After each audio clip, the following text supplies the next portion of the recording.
యువతకి మరీ చెప్తున్నాను, ఓటు అనేది కేవలం హక్కుగానే కాకుండా అది బాధ్యతగా మీరు అంతా దాన్ని వినియోగించుకోవాలి.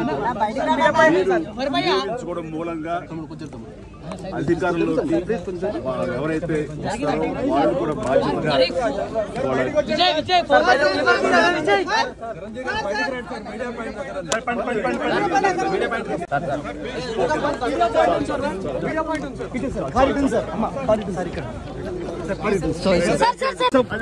Chiranjeevi support India today. You voted today. How do you feel? Yeah, it's great, really.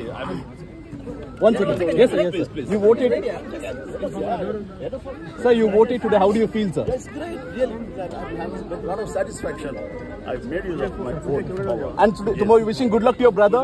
Good luck to your brother. Obviously, yeah. My best wishes will be there for my brother Pawan. Thank you so much, sir. ఇలాగే ఈసారి కూడా నా vote హక్కు మా కుటుంబంతో సహా అందరూ వినియోగించుకోవడం జరిగింది. ఇదే విధంగా ఇదే సమయంలో ఒక్కరికి ఎప్పటిలాగానే మళ్లీ వినియోగించుకుంటున్నారు.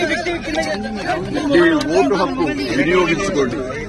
ఓటు అనేది కేవలం హక్కు మాత్రమే కాదు, అది మన బాధ్యత. సో ఆ బాధ్యత అనేది మన దేశ రాష్ట్ర రూపురేఖలు మార్చివేస్తుంది. కాబట్టి సరైన నాయకులు వీళ్ళు మనకు న్యాయం చేస్తారు, మనకి సుపరిపాలన అందిస్తారు అన్న నమ్మకం ఉన్నటువంటి నాయకులకి మీ మద్దతు ఓటు ద్వారా తెలపండి. ఆ తర్వాత మన అభివృద్ధిని రావడానికి, అభివృద్ధి పథంలోకి మన దేశం కానివ్వండి రాష్ట్రంగానే వెళ్ళటానికి మీరు దోహదపడేవాడు అవుతారు. So please make use of your vote power.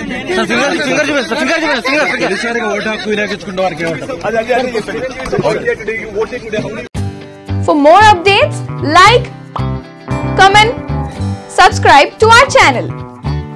Hey darlings, గంటని click చేయడం మర్చిపోకండి.